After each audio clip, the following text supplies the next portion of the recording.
Hello, everyone. I'm Heinrich, spokesperson for the Prime Minister's office. The IDF has confirmed that 199 families were officially notified that their loved ones were kidnapped. Children without their parents, some of them with special needs, parents without their children, elderly who urgently need medication. They're still being held captive in Gaza. Yesterday, Prime Minister Benjamin Netanyahu met with some of the families of those cruelly abducted by Hamas.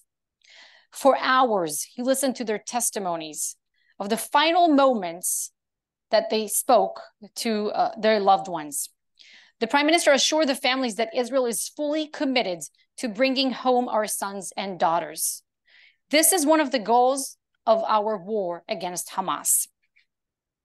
But even more important to highlight here today is what these families told the Prime Minister and what they told the entire nation of Israel. They asked the Prime Minister and the nation of Israel to hold our heads high and to do what must be done against Hamas. Their resilience is our strength. The ones who are aching the most are the ones giving us most strength. We are also still uncovering further examples of Hamas's savagery from the October 7th massacre. The IDF found evidence of Hamas-produced kidnappers' guide.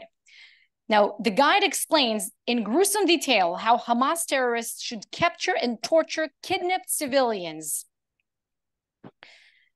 We will show you the most updated numbers, official ones that we have. As you can see, Over 1,500 Israelis have been killed. Over 3,500 Israelis injured.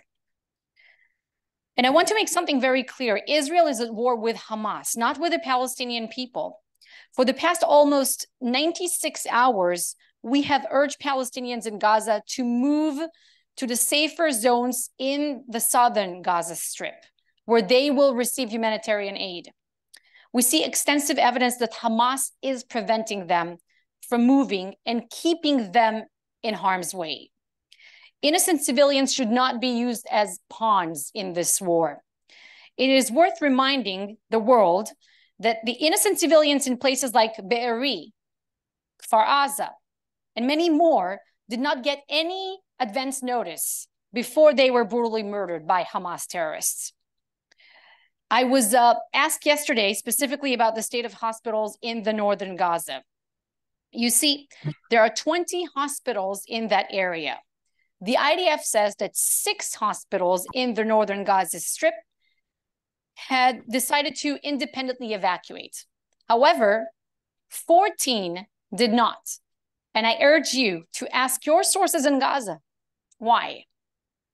Hamas is exploiting Palestinians, innocent Palestinians, and are using them as human shields with zero regard for their safety. We are also aware of the United Nations Relief and Works Agency, UNRWA, report that fuel and medical equipment were removed or stolen by a group of people with trucks purporting to be from the Ministry of Health in Gaza. Israel also calls on the international community to encourage Palestinians to temporarily move out of northern Gaza to safer zones. Please quote it, because this will save lives.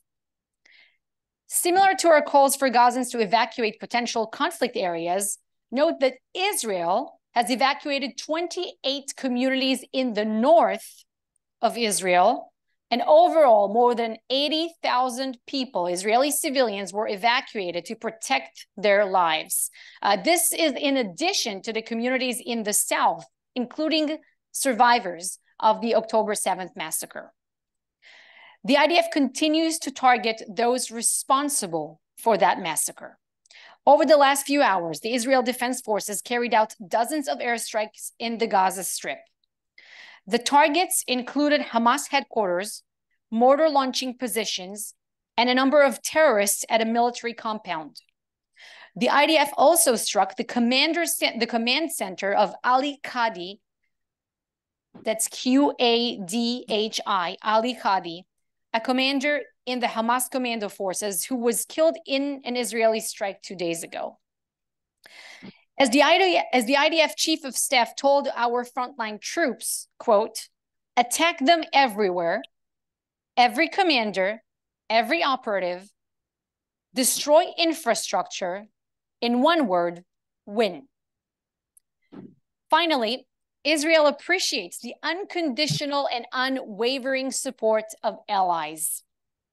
Prime Minister Netanyahu invited US President Joe Biden to Israel, and we hope to host the president soon. We are truly grateful for this support and the united front against Hamas. Thank you, and I will now take a few questions. If you have any, please raise your hand on Zoom. You can also submit it by typing it in the chat, and I will try to address your question.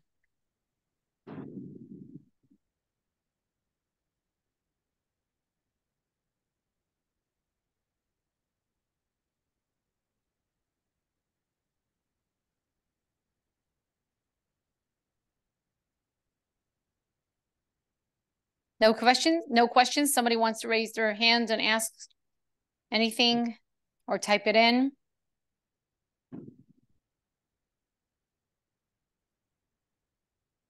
Let's see.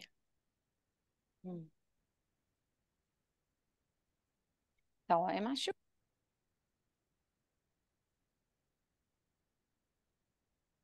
right. If we have no questions, this will conclude our daily briefing for today. Thank you.